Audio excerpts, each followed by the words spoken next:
नमस्कार, आप देख रहे हैं देवभूमि समाचार। मैं हूं आशीष तिवारी। बुलेटिन की शुरुआत करते हैं अभी तक की हेडलाइंस के साथ।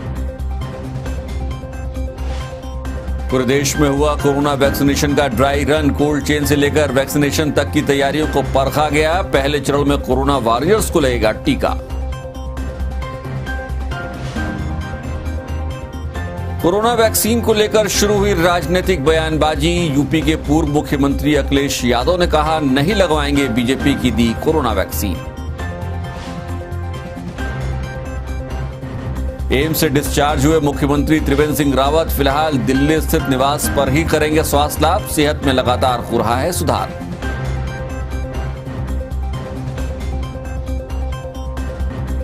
और उत्तराखंड के कैबिनेट मंत्री मदन कौशिक का कांग्रेस नेता इंदिरा हृदयेश को जवाब, कहीं नहीं जा रहे हैं बीजेपी के विधायक।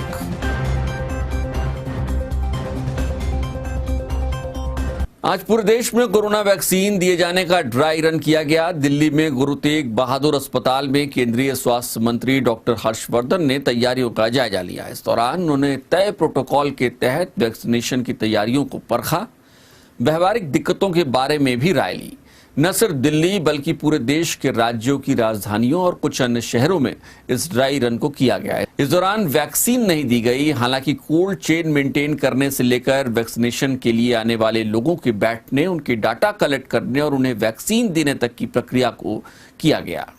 वैक्सीनेशन सेंटर्स पर ड्राई रन के अंदर जो फीडबैक्स मिले, उन फीडबैक्स में से जो भी हमें हमारी डिटेल्ड गाइडलाइंस में और फर्दर इम्प्रूवमेंट्स, एनहेंसमेंट्स, बेटरमेंट करना था, वो सब और फर्दर छोटे छोटे भी इनपुट्स अगर कोई मिले, उनको हम लोगों ने इम्प्रूव करके सारे देश को गाइडलाइंस को इम्प्रूवमेंट्स के साथ शेयर किया।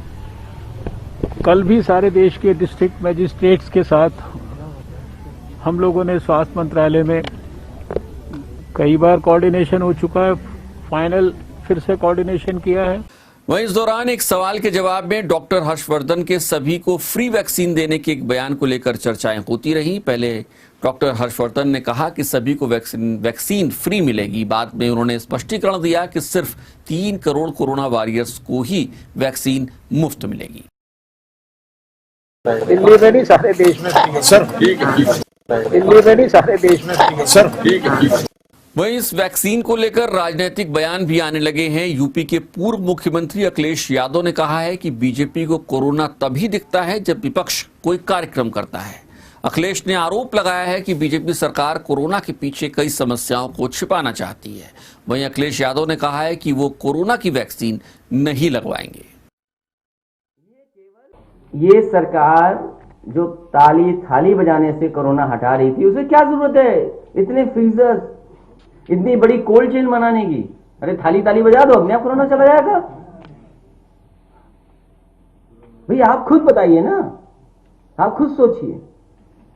जिस सरकार ने ताली थाली और हेलीकॉप्टर उड़ाए हों अस्पतालों पे, क्या जरूरत है इतनी बड़ी चेन की? क्यों वैक्सीन की क्या जरूरत है? हम लोग आप सब बिना मास्क के बैठे हुए हैं। ये केवल कोविड उनके लिए, विपक्ष के लिए कि कोई कार्यक्रम न कर ले विपक्ष, और ये चलाएंगे इसी के बहाने महंगाई, इसी के सामने बेरोजगारी, इसी से अन्याय छिपाएंगे अपना।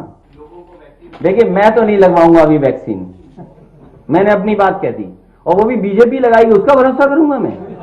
अरे जाओ भाई। बीसीसीआई चीफ सौरव गांगुली सीने में दर्द की शिकायत के बाद शनिवार को अस्पताल में एडमिट हो गए। उन्हें कोलकाता के एक अस्पताल में एडमिट कराया गया है। डॉक्टरों की टीम उनके स्वास्थ्य पर निगरानी रखे हुए है। बताया जा रहा है कि सुबह जिम में वर्कआउट के दौरान उन्हें सांस लेने में दिक्कत की शिकायत हुई। कोविड वैक्सीनेशन की तैयारियों के तहत देहरादून में भी 5 अस्पतालों में टीकाकरण की मॉक ड्रिल की गई। स्वास्थ्य विभाग ने उन लोगों की सूची तैयार की है जिनको पहले चरण में वैक्सीन लगनी है। पहले चरण में स्वास्थ्य कर्मियों को वैक्सीन लगाई जाएगी, जिसकी रिहर्सल शनिवार को की गई। वहीं देहरादून के गांधी शताब्दी अस्पताल में ड्राई रन किया गया। टीकाकरण के लिए स्वास्थ्य कर्मियों की डिटेल पोर्टल पर अपलोड की गई, जिसके हिसाब से टीकाकरण किया जा रहा है। पूरी तैयारियां किस तरीके की हैं और कैसे आपको कोरोना का टीका लगाया जाएगा, इसकी पूरी तैयारी की गई है। देखिए, जैसा आप विदित हैं कि हम लोगों के यहाँ ये जो आज ड्राई रन है और पूरे इंडिया में इसको रन किया ट्राई किया जा रहा है। इसमें प्रशासन, पुलिस और जो हमारे सबसे इम्पोर्टेंट हैं हेल्थ कर्मी, उनके सहयोग से हम लोगों ने 25 लोगों को आज एक मॉक ड्रिल के रूप में उनको बुलाया है और उसमें से बेनिफिशियरी आपके सामने बैठे भी हैं। तो उनको कैसे टीका दिया जाएगा, कैसे इंजेक्शन लगेगा उन्हें, उसका एक प्रयास है और हमारी पूरी तैयारी है। वहीं मुख्यमंत्री त्रिवेंद्र सिंह रावत को दिल्ली एम्स से छुट्टी मिल गई है। अस्पताल से छुट्टी मिलने के बाद वो दिल्ली स्थित आवास पर आ गए हैं और अगले कुछ दिनों तक वहीं आराम करेंगे। 18 दिसंबर को सीएम के कोरोना संक्रमित होने की पुष्टि हुई थी। इसके बाद फेफड़ों में संक्रमण के चलते उन्हें दिल्ली एम्स में एडमिट कराया गया। उत्तराखंड विधानसभा में नेता प्रतिपक्ष और कांग्रेस नेता इंदिरा हृदयेश के जरिए बार बार कई बीजेपी विधायकों के संपर्क में होने के दावों के बीच अब राज्य के कैबिनेट मंत्री मदन कौशिक ने पलटवार किया है। मदन कौशिक ने कहा है कि उत्तराखंड में कोई राजनीतिक भूचाल नहीं आने वाला है। मदन कौशिक ने दावा किया है कि भाजपा के विधायक कहीं नहीं जाने वाले। इंदिरा जी जो कांग्रेस की राजनीतिक गुटबाजी है उसको प्रभावी ना करते हुए अपितु जो सच्चाई है वो जनता के सामने रखें कि कांग्रेस की गुटबाजी के कारण कांग्रेस राज्य में निष्प्रभावी है। कांग्रेस राज्य में आज केवल अपने अस्तित्व के लिए जूझ रही है। उत्तराखंड कोऑपरेटिव बैंक के 30 लाख खाता धारकों में से 20 बैंक खाता धारकों का एनपीए 300 करोड़ रुपए तक पहुंच गया है। ऐसे में अब सहकारिता मंत्री धन सिंह रावत ने ऐसे कर्जदारों से वसूली तेज करने के निर्देश दिए हैं। धन सिंह रावत ने अधिकारियों पर कार्रवाई की चेतावनी भी दी है। धन सिंह रावत ने कहा है कि मार्च तक कर्ज चुकता करना होगा, वरना नीलामी की कार्रवाई की जाएगी। आज मैंने टॉप 20 लोगों को बुलाया था और उनसे दो टूक बात हुई है कि वो 30 मार्च से पहले अपना एनपीए ठीक करेंगे और अगर एनपीए ठीक नहीं किया तो उनको जो है लीगली सारी कार्रवाई जो है बैंक की तरफ से की जाएगी। लोगों ने जो पैसा बैंकों से लिया है उस पैसे को कहीं दूसरे कामों में लगा दिया है, तो इसकी भी इंक्वायरी की जाएगी अब कि आखिर किस अधिकारी ने उनको पैसा दिया है, उनके कागज पूरे थे कि नहीं थे, और उस अधिकारी की भी जवाबदेही तय की जाएगी। उत्तराखंड के किसान ने दिल्ली बॉर्डर पर चल रहे आंदोलन स्थल पर खुदकुशी कर ली। 70 वर्षीय मृतक किसान कश्मीर सिंह उत्तराखंड में यूपी सीमा पर बसे पसियापुर के रहने वाले थे और मोदी सरकार के कृषि कानूनों के विरोध में आंदोलन कर रहे थे। उन्होंने एक सुसाइड नोट भी छोड़ा है जिसमें उन्होंने कृषि कानून का विरोध किया है। वहीं ये खबर मिलने के बाद लोग उनके उधम सिंह नगर स्थित घर पर परिजनों से मुलाकात के लिए पहुंचने लगे और उन्हें ढांढस बंधाया है। कश्मीर सिंह पिछले लगभग 25 दिनों से दिल्ली सीमा पर ही आंदोलन कर रहे थे। ਕਿਸਾਨਾਂ ਦਾ ਦੇਖ ਕੇ ਦੁੱਖ ਨਾਲ ਕੋਈ ਤੇਰੇ ਨਹੀਂ ਗਿਆ ਕਿ ਇਹਨਾਂ ਨੇ ਕਿਸਾਨਾਂ ਨੂੰ ਦੁੱਖਦਾ ਦੇ ਵਿੱਚ ਦੁੱਖ ਦੇ ਟਾਈਮ ਉਹਨਾਂ ਪਤਾ ਨਹੀਂ ਆਪਣੇ ਆਪ ਨੂੰ ਸੁਸਾਈਡ ਕਰ ਲਿਆ। ਕਰਦੇ ਸੀ ਉਹ ਆਪਣੇ ਹੇਮਕੁੰਟ ਸਾਹਿਬ ਦੇ ਰਸਤੇ ਗੁਰਦੁਆਰਾ ਸੁਖ ਸਾਗਰ ਸਾਹਿਬ ਪੀਪਲ ਕੋਟੀ ਉੱਥੇ ਉਹਨਾਂ ਸਥਾਨ ਬਣਾਇਆ, ਉੱਥੇ ਦੀ ਸੇਵਾ ਚੱਲਦੀ ਸੀ ਉਹਨਾਂ ਦੀ। ਤੇ ਇਹ ਜਿਹੜੀ ਕੁਰਬਾਨੀ ਦਿੱਤੀ ਉਹਨਾਂ ਤੇ ਇੱਕ ਲੈਟਰ ਵੀ ਲਿਖਿਆ ਗਿਆ ਕਿ ਐਵੇਂ ਕਿਹਾ ਜਾ ਰਿਹਾ ਕਿ ਮੈਂ ਉੱਤਰਾਖੰਡ ਉੱਤਰ ਪ੍ਰदेश ਵਿੱਚ ਪਹਿਲੀ ਕੁਰਬਾਨੀ ਦੇ ਰਿਹਾ, ਤਾਂ ਕੀ ਕਹਿਣਾ ਚਾਹੋਗੇ ਇਹਦੇ ਤੇ? ਬਹੁਤ ਦੁੱਖ ਦੀ ਘੜੀ ਹੈ ਜੀ। ਉਹਨਾਂ ਨੇ ਜੋ ਵੀ ਕੀਤਾ ਕੌਮ ਵਾਸਤੇ, ਕਿਸਾਨਾਂ ਵਾਸਤੇ ਕੀਤਾ। ਉਹਨਾਂ ਨੇ ਆਪਣੇ ਕਿਸਾਨਾਂ ਦੇ ਅੰਦੋਲਨ ਵਾਸਤੇ। ਇਹ ਮੋਦੀ ਸਰਕਾਰ ਮਾੜਾ ਕਰ ਰਿਹਾ ਇਹਦੇ ਵਿੱਚ। नैनीताल में जिलाधिकारी सविन बंसल ने विकास कार्यों की समीक्षा की है और 2021 के लिए रोड मैप तैयार किया है। डीएम सविन बंसल ने कहा है कि कोरोना महामारी से प्रभावित हुई विकास योजनाओं को लेकर विशेष योजना बनाई जा रही है। इन योजनाओं को तेज गति से पूरा किया जाएगा। इसके साथ ही स्कूली शिक्षा को लेकर इस साल भी विशेष अभियान चलाया जाएगा।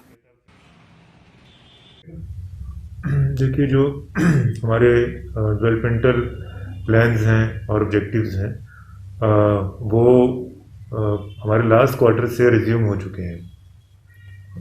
इस वर्ष, पिछले वर्ष के आप थर्ड क्वार्टर से कह सकते हैं कि वो रिज्यूम हो चुके हैं। सो जो हमारे रूटीन, चाहे इंजीनियरिंग वर्क्स थे, चाहे सोशल वेलफेयर स्कीम्स थी, वो ट्रैक पे लाने की कोशिश की जा रही है। इसके साथ ही शिक्षा, स्वास्थ्य और लाइवलीहुड, जिसमें हमारे रोजगार परक योजनाएं भी शामिल हैं, उन पे विशेष फोकस दिया जाएगा। लक्सर में अवैध खनन सामग्री ढोने वाले वाहनों के खिलाफ प्रशासन ने बड़ी कार्रवाई की है। एसडीएम ने टीम बनाकर ऐसे वाहनों को जब्त किया है। इस कार्रवाई में 3 डंपर और 8 ट्रैक्टर सीज कर दिए गए हैं। वहीं इस कार्रवाई से डरे कई खनन माफिया अपने वाहनों को छोड़कर भाग निकले। कल पूरी रात अवैध खनन की रोकथाम के लिए पूरे क्षेत्र का भ्रमण किया गया। काफ़ी शिकायतें भी प्राप्त हो रही थी अवैध खनन के संबंध में। तो इसमें कुल 10 वाहन सीज किए गए, जिनमें 8 ट्रॉली ट्रैक्टर थे और 2 डंपर। उनको सीज करके एसडीएम साहब की कोठी पे खड़ा कर दिया गया है और नियमानुसार उनके विरुद्ध रिपोर्ट तैयार करके प्रेषित कर दी जाएगी। कर्मकार बोर्ड पिछले कुछ दिनों से चर्चाओं में बना हुआ है। ताजा वाकया देहरादून में कर्मकार बोर्ड के दफ्तर के किराए और बिजली के बिल के बकाये को लेकर सामने आया है। कर्मकार बोर्ड के दफ्तर का किराया पिछले कई महीनों से नहीं जा रहा है। वहीं बिजली बिल का बकाया भी लाखों रुपए पहुंच गया है। वहीं अब इस बिल्डिंग में चल रहे ईएसआई के दफ्तर ने भी कई महीनों से किराया नहीं दिया है। अब ये मामला विभाग के मंत्री हरक सिंह रावत के पास पहुंचा है। नहीं, आज उन्होंने बताया मुझे कि उनका किराया काफ़ी समय से नहीं दिया गया है और लगभग 64-65 हज़ार पर मंथ है, जो कि मीडिया में गलत प्रकाशित किया गया कि किसी अखबार में छपा 1 लाख रुपया लिया जा रहा है, किसी में छपा 4 लाख लिया जा रहा है और बहुत समय से बिजली का बिल भी नहीं दिया गया है। और उन्होंने नोटिस भेजा है कि मेरे घर को खाली करने के लिए।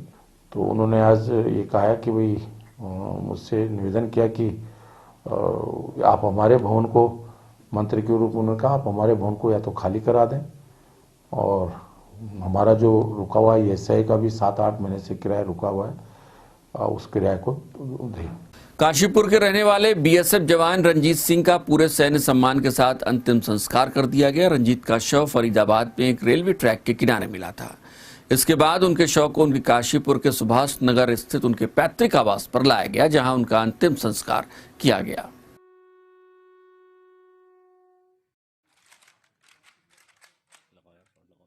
श्री रंजीत सिंह नाम था, बीएसएफ में थे और विगत 3-3.5 साल से दिल्ली में पोस्टेड थे। आरकेपुरम आईबी में थे, हेड कांस्टेबल थे। विगत 1 साल पहले आए थे जब हमारे पोपा जी का पैर टूटा था, उसमें आए तो उसके बाद ये गए, तो उसके बाद इनकी तिरंगा में लिपटा हुआ पार्थिव शरीर आया हम लोग के बीच में। रुड़की में पुलिस ने वाहन चेकिंग अभियान चलाया है। इस दौरान बिना मास्क पहने और बिना हेलमेट की गाड़ी चला रहे लोगों का चालान काटा गया। पुलिस ने लोगों को सख्त हिदायत दी है कि बिना मास्क और हेलमेट के वाहन न चलाएं। जिले में, पूरे जिले में क्या पूरे उत्तराखंड में चल रहा है और ये एसएसपी महोदय का आदेश है, बिना मास्क, बिना हेलमेट और डिस्टेंस वगैरह ये चालान जो है लगातार चल रहे हैं और चलते रहेंगे। अभी 2-3 हम लगे हुए यहाँ पे और रोक के जो है मास्क के ऊपर समझा भी रहे हैं कि मास्क पहनो और जो नहीं पहन रहा है, जो अनलीगल है, उसका चालान भी करो। तो आज फिलहाल देवभूमि समाचारों में इतना ही। मुझे दीजिए इजाजत। नमस्कार। पूरे देश में हुआ कोरोना वैक्सीनेशन का ड्राई रन। कोल्ड चेन से लेकर वैक्सीनेशन तक की तैयारियों को परखा गया। पहले चरण में कोरोना वॉरियर्स को लगेगा टीका। कोरोना वैक्सीन को लेकर शुरू हुई राजनीतिक बयानबाजी। यूपी के पूर्व मुख्यमंत्री अखिलेश यादव ने कहा, नहीं लगवाएंगे बीजेपी की दी कोरोना वैक्सीन। एम्स से डिस्चार्ज हुए मुख्यमंत्री त्रिवेंद्र सिंह रावत फिलहाल दिल्ली स्थित निवास पर ही करेंगे स्वास्थ्य लाभ। सेहत में लगातार हो रहा है सुधार।